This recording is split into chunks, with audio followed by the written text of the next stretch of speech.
So apparently Grace's nerdy electrolyte chat in episode 1 was a hit and Grace is buzzing.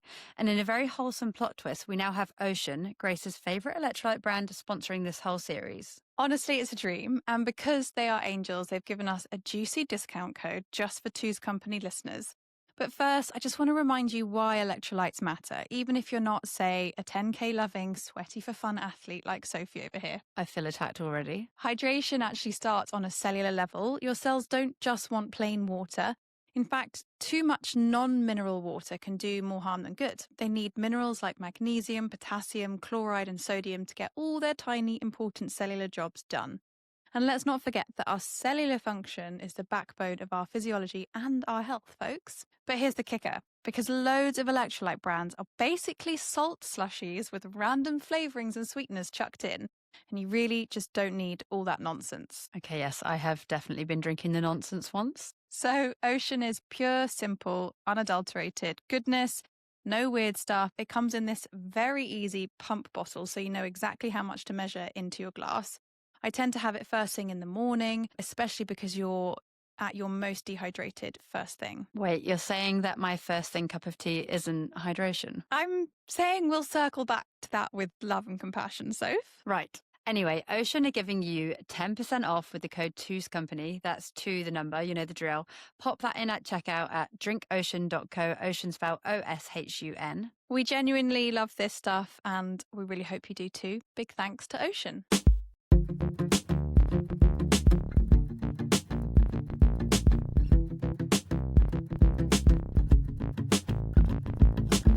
Two's Company, Two's Company, Two's Company, Two's Company, Two's Company, Two's Company. But not 3, that's too much company. Nailed it. Hello and welcome to season 2 of Two's Company with me, Grace Kingswell, nutritional therapist, and my wonderful friend, the brilliant multi-hyphenate Sophie Hellyer. Job titles aside, this season we're diving into all things that sit outside our day jobs, but right in the middle of what fascinates, challenges, and occasionally morally puzzles us. This week, we are tackling the government's new strategy to tackle violence against women and girls, the word of the year, Choreplay, and vitamin D. I can't wait to talk about vitamin D. Plus, what we've been watching, reading, and inevitably spiralling off onto some tangents that we didn't plan on. Think of it as our curated chaos. We chat, question, laugh, and hopefully make you feel like you're having a proper natter with your best mate. Okay, last episode before Christmas. Let's go. Last episode of the year. So, how was your week or fortnight, Grace? Anything interesting to report? So we've just had our 20-week anomaly scan at the hospital, which was thankfully all fine. The baby looks very normal. It also looks like it does not have a penis this time. Big news. Exciting? Is that you guys will love having a girl, I think. Yeah, I think as parents, you always sort of feel like it might be nice to experience one of each. I think there was a little bit of sadness on my part just because I knew Jude so wanted a brother. Like, we told him it was going to be a girl and he was really unhappy. And I think that there's something quite magical about having a sibling of the same sex. I think, especially with a sister. And my mum's always said, like, I'm so sorry I never managed to give you a sister because I think she just has such a lovely bond with hers. And it's just anyway. I mean, you'd know more about that than me because you have sisters. I'm going to, controversially, my sisters don't talk to each other. And it's not always that simple with siblings. But I think most parents' dream is to have a boy and a girl, right? Yeah, I think I mean, it's just going to be a girl. And we're thrilled because we've had a girl name for years that we've loved, which you have still not guessed. So now we get to call her that, which is really cool. Send in your guesses, listeners.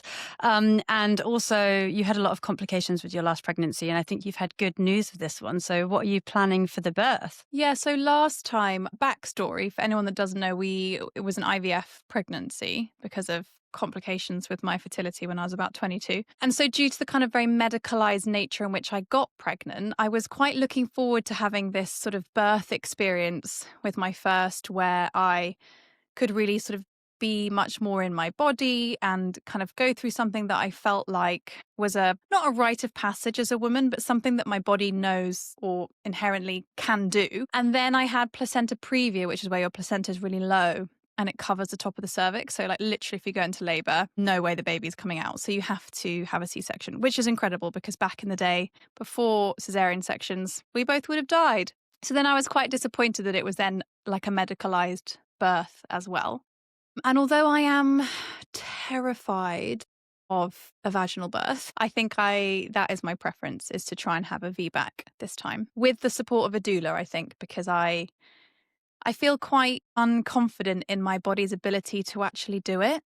And again, I think that's because I've had 3 gynecological surgeries in my lifetime. Everything to do with like that side of things for me has always been really medicalized, and I've kind of lost a bit of my confidence that I can actually like do this. So yeah, I think I'm going to get a doula and give it a go. Okay. But overall, it's rather positive and exciting news. Anyway, how's your week been? So I had my ADHD assessment with the NHS last week. The very first question she asked me on the call was, what do you do for work? And I thought, oh God, here we go. And this is why we introduced me on the podcast. Grace is a nutritional therapist, Sophia's multi-hyphen. So my answer was, on Thursdays, I teach underwater breathwork class. On Fridays, I teach yoga. Tuesdays, I record a podcast. Wednesdays, I work as a fit model at a local clothing company. Wednesday afternoons, I teach children swimming. I also do online marketing, and I work as a freelancer, and I do some freelance event management and some producing, and I do the odd shift in my friend's cafe, and I have a 3-year-old, so I'm with him most of the week. And she looked at me and I was like, oh, I think I've just completed the whole assessment with that answer. So good. No, but I think lots of people have multi-hyphenate jobs these days. But since you said you had ADHD whenever it was, like a year ago or so, I have found it so much easier to make sense of our friendship. Does that, I don't know how you feel about that statement, but there's so much before that I didn't understand about like what I personally think as sort of like normal friendship or personality traits, and then us still managing to be really good friends, but you bucking the trend in every which way. So like I get it now because of the ADHD. Yeah. It was quite an intense process going through that interview. I got diagnosed with combined type ADHD, which means I have all of it. It was quite confronting, some of the questions, because she's, talking about like friendships. Like I don't have a single friend from school or a single friend from university. And I've always been one of those people who's friends with everyone. So you think I've got loads of friends. And I am friends with everyone. We go to the kids' nativity play and I know every parent in the room and I can chat to everyone. I literally have 3 or 4 actual good friends in the whole world that I talk honestly with, and this podcast, so hi listeners. But yeah, it was confronting, but it's also, I'm glad I've gone through the process of like an official diagnosis. And one really cute thing is that I think my nephew is really happy that I got diagnosed, and it's made him feel a bit less alone and a bit less like he's an anomaly, Yeah, that is really nice. And I think it's one thing to have the diagnosis, but then I think what that allows you to do is then understand the way your mind works and give yourself tools and tricks to make things that feel a bit unmanageable manageable. So whether it's like you're someone that needs to write a list, or I don't know, like did it make you think anything? Like I have a lot of coping strategies in place. I use this website called Trello, and I have different boards with all my to-do lists on, like the podcast. I know it, yeah. Sophie, Hellyer, home, da-da-da. And without that, I couldn't survive. And Johnny and I have a joint Google Calendar for me, the dog, the child, and Johnny. And, before I sit down at my desk every day, I have to do some form of exercise. I have to run or swim or go to the gym or something, because I can't sit down and work unless I've moved first. And Johnny's always nagging me like, no, sit down and work first. But it's just not how my brain works. I think, I'm 38. I already have a very good understanding of myself, but sort of some validation comes from like my brain works differently to a lot of people's, Yeah, nice. Anyway, this episode should be coming out on New Year's Eve. No, wait, sorry. This episode should be coming out on Christmas Eve. So for the loyal, maybe 5 listeners who actually do listen every week when it comes out. Hi, Emmy. Hi, Tori. It's Christmas Eve, so we should be a bit more festive. What are you doing for Christmas? What are you doing for New Year? Well, Christmas, we're in London with my brother, his wife, and their 3 boys, who my son Jude absolutely adores. And honestly, like as you can imagine, it is utter chaos. My parents will be there as well, so we're doing like a full family Christmas up in London. And then New Year, I never make plans, Sophie. I can't stay awake past 8 p.m. I always found growing up, New Year's Eve was the most stressful day of my year, because I was just desperate to go to bed. Like, looking back on this, yes, I actually did have chronic fatigue syndrome for my entire life. I just hated it. So I'll just be doing bedtime at normal time. I always loved New Year. I am child-free from Boxing Day to New Year's Day. What? Oh my God, Because jealous. Jealous. Grace is always so jealous that I get to spend a lot of time alone in my house because we don't have any parents or family locally. But Johnny often takes our kid to my in-laws, and he's taking him up there for a week from Boxing Day to New Year's Day. So we've booked like a 9 a.m. sauna for Kiln Sauna on New Year's Day. I'm going to go out with some of the girls on New Year's Eve. Which girls? Elisa, Rosie. Hi, girls. Okay, so like non-parent girls. All my non-parent friends are going to hang out with me. And yeah, Grace unfortunately married an Australian, so he can't just take the child home for a week. And you never get to be alone in your house. I think there's something so great about being alone in your own house. Like, I crave that. It's my birthday coming up in the new year, and my kind of birthday tradition is I book myself a night in a nice hotel in Cornwall alone, and I just go and spend time alone. I don't know if I'm going to do that this year or not. I think Nick wants to take me to the spa together. That's cute. What else this week? I tried to read the Sunday Times. It is obnoxiously big. Like, it barely fit on my admittedly quite small kitchen table. It's just a nightmare to read. Is it literally designed for people who live in mansions with fucking great big tables? No, I read this on the show notes, and I have to tell you, Sophie, it's only that big on a Sunday. The rest of the week, it's the same size as The Guardian.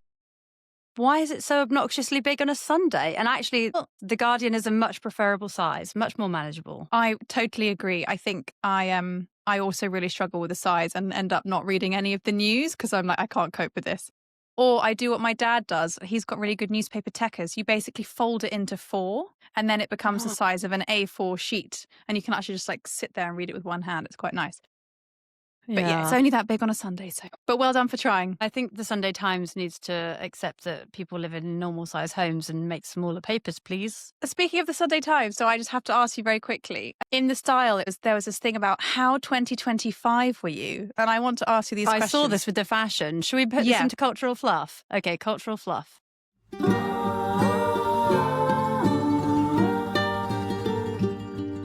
I've read 2 books and I've watched TV. I've got some stuff to recommend to thee. Is it highbrow, lowbrow, or some other kind of stuff? It's Culture Corner for cultural fluff.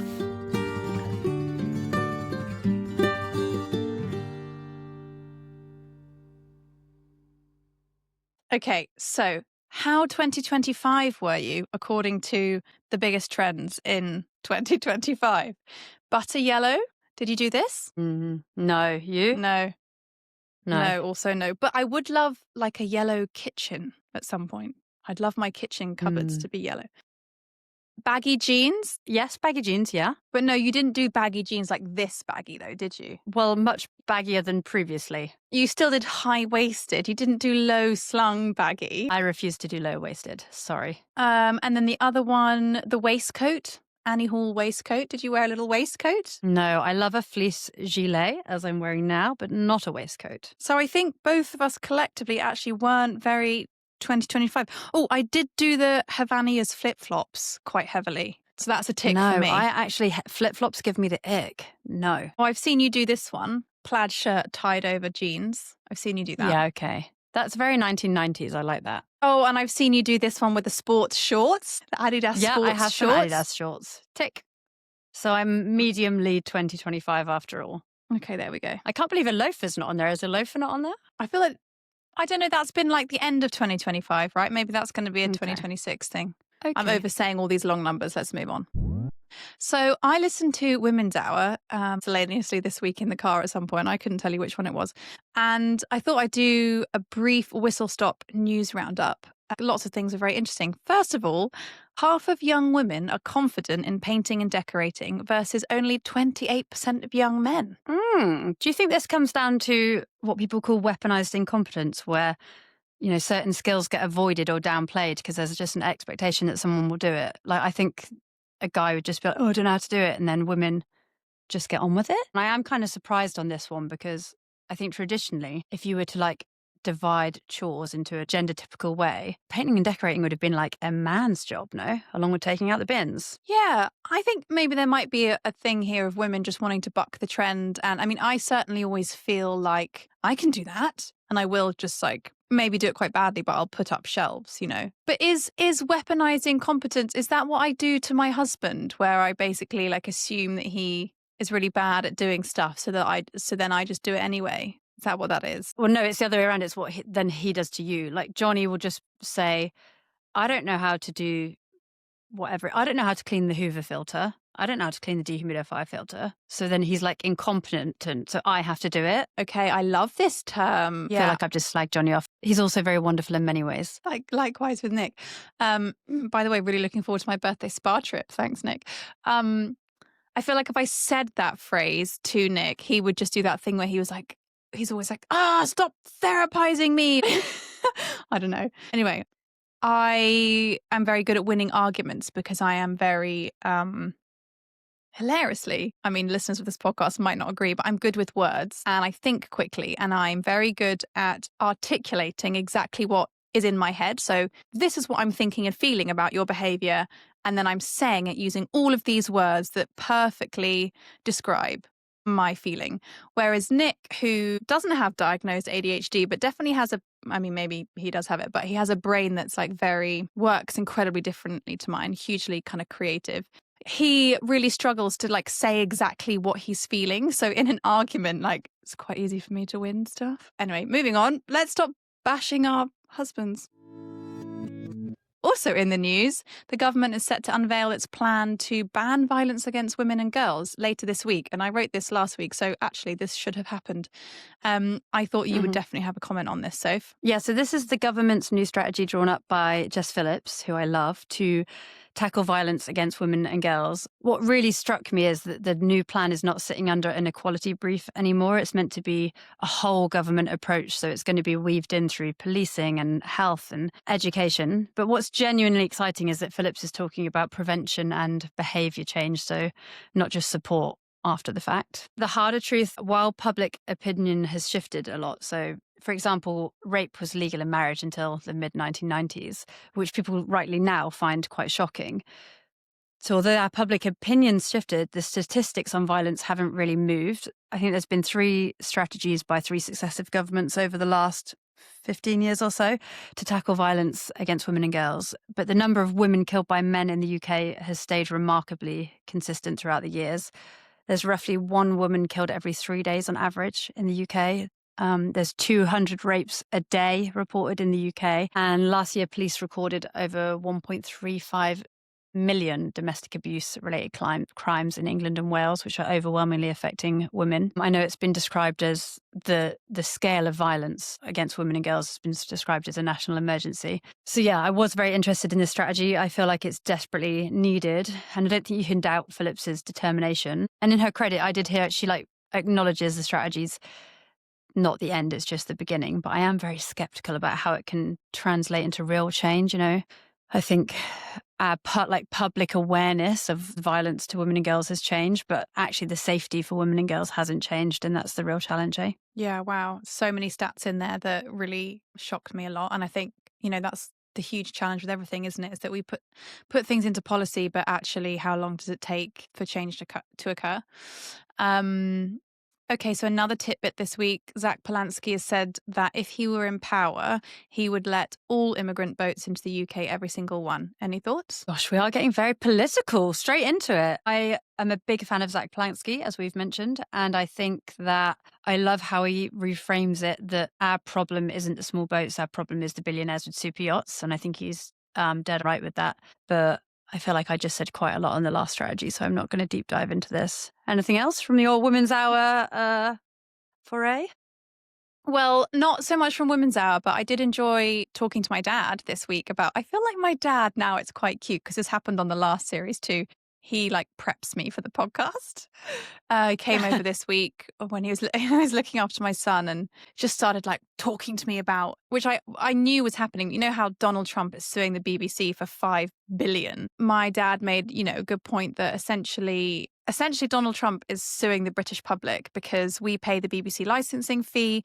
You know, he has done this in the US too. He's sued ABC and CBS, but they are private companies, and I think that's very different. I mean, he's literally out of control. We know this, but there was a really interesting bit in The Week magazine, which I haven't read since my Cambridge entrance application interview thing, where I felt like I needed a subscription to The Week to stay on top of current affairs. And now I'm like having to read The Week again because of this podcast. He's just eliminating bad news as he sees fit. So far to date, his administration has cancelled a survey measuring food insecurity, eliminated the team that measures poverty and helps determine eligibility for welfare benefits. He's also eliminated federal data collection on natural disasters, children's literacy, climate change, race, crime, and immigration.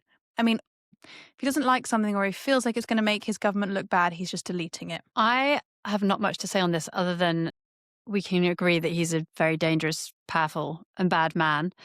Also, I do love that your dad preps you for the podcast. My Johnny used to do that with me at series 1. He'd like sit down and prep with me. What are you going to talk about? What are you going to say? But he doesn't now, and I just have to use my own brain. Awful. I do love a good BBC drama, though.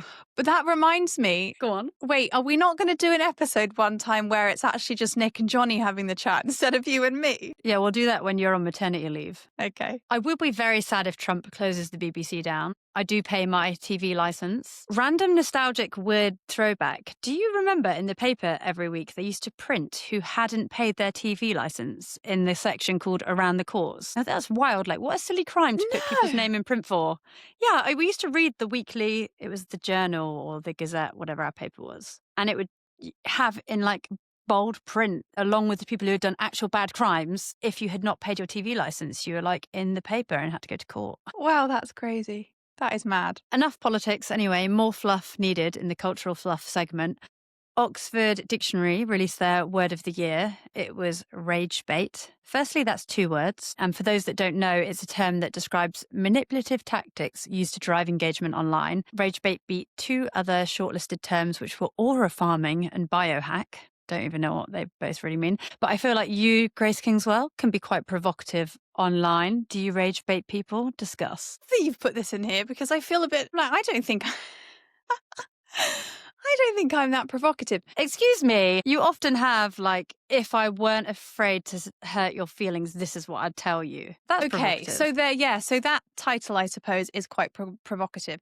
But then what I actually have to say under that title is actually just general, should be generally known by people. Like, actually, don't sleep with your Wi-Fi on because that is damaging your brain. Or like, yes, if you are cooking in non-stick pans, that this is bad for your health. Or yes, if you are putting perfume on, etc. So I don't think the content itself is provocative, but I do try, and when those kind of trends come up, like that one you were saying, here's something I would say to you as a nutritional therapist of 7 years if I didn't want to hurt your feelings. I do like to hop on. I think they're quite fun. If anyone knows what aura farming is, I would really like to know. Obviously, I'm aware of biohacking, but like, what the frig? Aura farming? Yeah, what is aura farming? Should have Googled that. I looked up last year's word of the year, as actually the last word I remember was, it was lockdown in 2020, and I couldn't think of what last year's would have been. Apparently, it was brain rot, which again is 2 words. I'm not sure Oxford Press understand their own memo. But brain rot is the mental drain of mindless scrolling on Instagram and TikTok. Wow, that is quite not enlightening. What's the word? Where you're sort of like laying yourself bare. Well, that too, yeah. Which leads me to Pantone's colour of the year, Cloud Dancer. It's basically white. Pantone say it quiets the mind and provides a blank canvas to create. And I actually do like it is a nice shade of white, but colour of the year, come on. It's giving go stare at a wall and calm down. Like, no, I want a bright colour, you know? Yeah, I thought this was very boring when it came out. I think we messaged about this and we both just said like boring at the same time. I feel like there's been a real revolution from sad beige in all aspects. So like sad beige parenting, sad beige interiors, sad beige clothing, to like cottage core and like overuse of prints. And like we've had so many fun things this year, like gingham and stripes and like red and pink. Like, why is the color of the year basically beige? It's a bit boring. Anyway. Yeah. I want to discuss the phrase choreplay. Does a man doing the chores as an alternative to actual traditional foreplay turn you on? It does me. It sounds really silly, but acts of service and like equitable division of domestic labor, I think is a very powerful turn on, which is wild because actually should just be the bare minimum. And I'm sorry to throw Nick Kingswell under the bus here again. But Grace and I bonded this week over the boys not hanging up the wet bath mats. How annoying that is.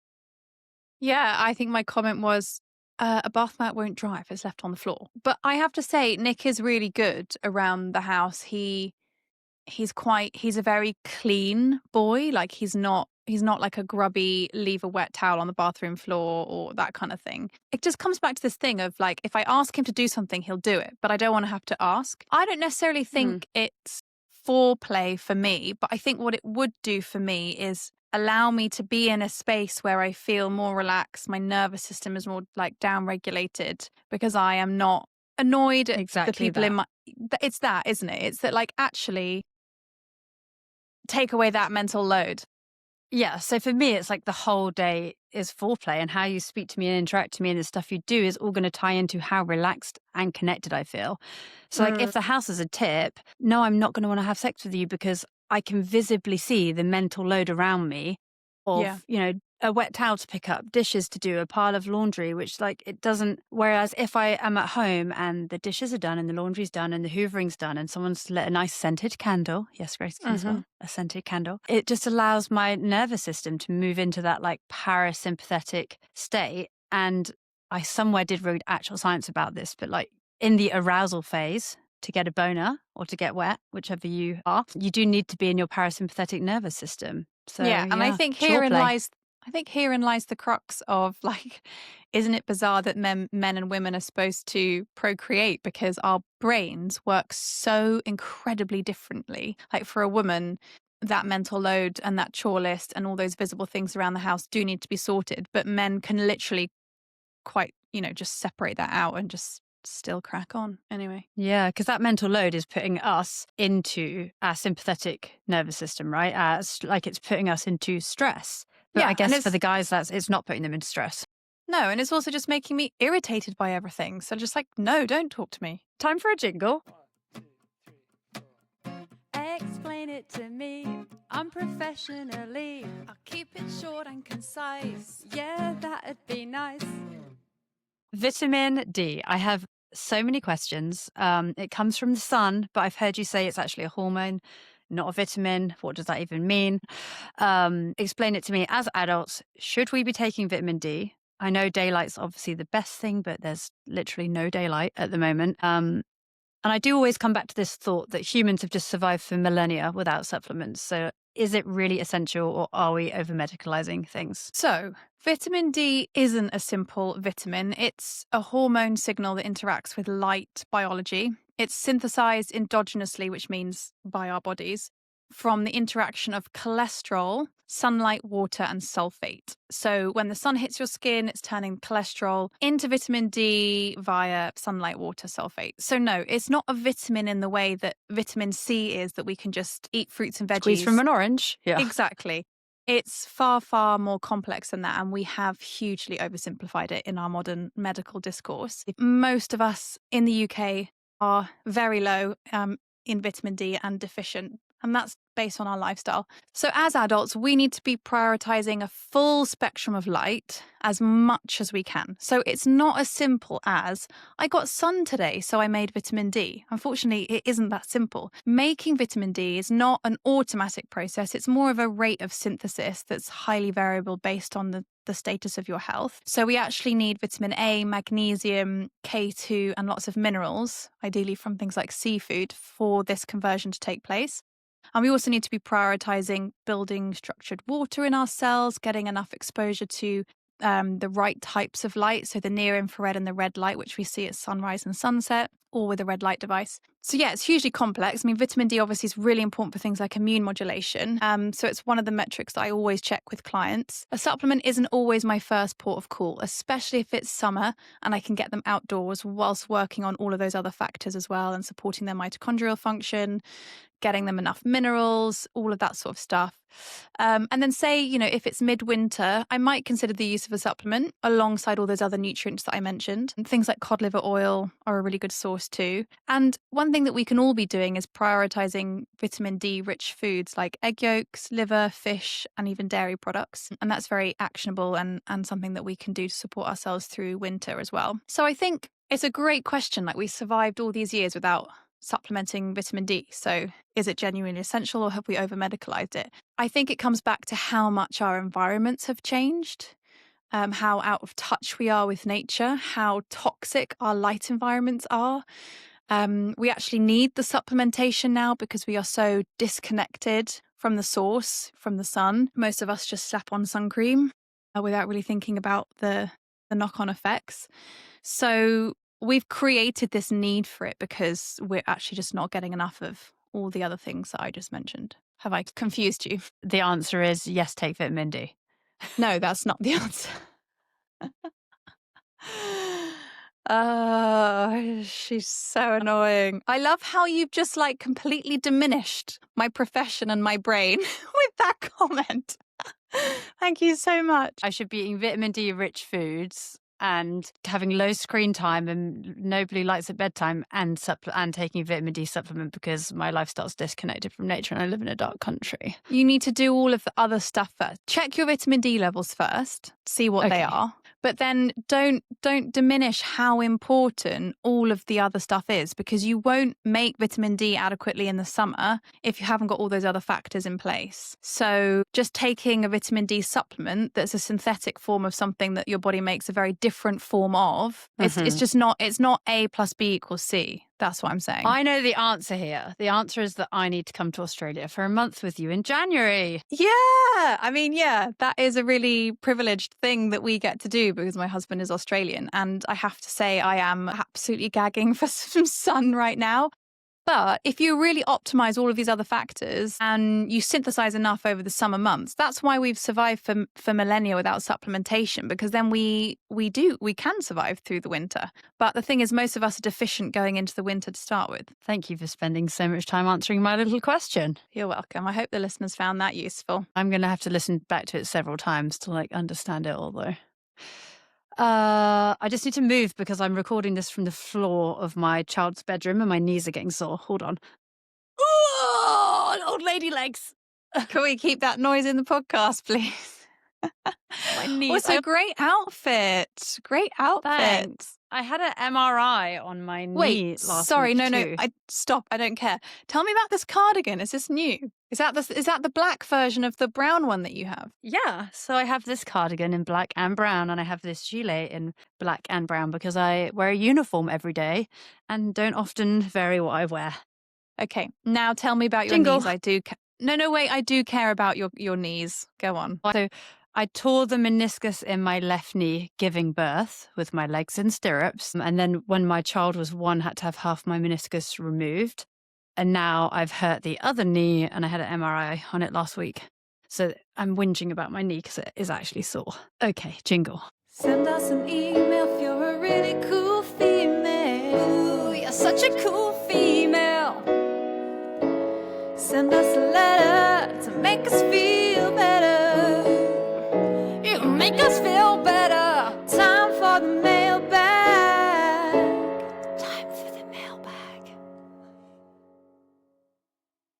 Last week we talked about our favourite Christmas films, and someone wrote in to say that Love Actually and The Holiday are actually very problematic. Love Actually promotes behaviour that's creepy and bordering on stalking as romantic. Colin goes to America to get a good shag and he basically reduces all American women to caricatures. What's her Martine McCutcheon? She gets called Plumpy all the way through. Colin first proposes to his housekeeper. They don't speak a word of the same language. And the Prime Minister Hugh Grant and his junior staffer, and actually Alan Rickman and his sexy secretary, have affairs. So overall, inappropriate workplace power dynamics, fat shaming. The film's predominantly white and heterosexual. Listener, I know it's problematic. It's Christmas. I still love it. Just let me light the fire and binge watch my favourite Christmas films in peace, okay? Move on. Also, I'd like to know why I love The Holiday. What's problematic about The Holiday? Please tell me. I did start to Google it because I've never really watched it. It didn't mean anything to me, but it's apparently very problematic, Grace. Okay, well, I also absolutely love it. And that is us done for the week. If you enjoyed the episode, please follow the show on Apple Podcasts so each episode magically appears on your phone.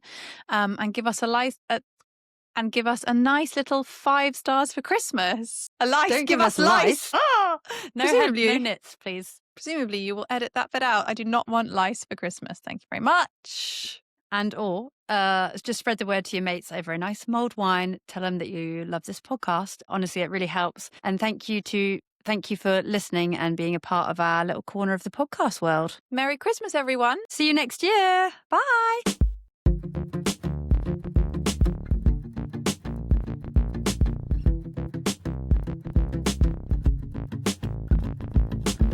Two's company, two's company, two's company, two's company, two's company, two's company, but not 3. That's too much company. Nailed it. Thank you so much again to Ocean for sponsoring this entire series of the podcast. We are very grateful and also thrilled to be spreading the word about such a lovely brand. Yes, and Ocean are giving our listeners 10% off with the code Two's Company. That's 2, the number, you know the drill. Pop that in at checkout at drinkocean.co. Ocean is spelled OSHUN. And thank you so much. I say H, not H. Find that weird. Thank you so much to Ocean. Bye-bye.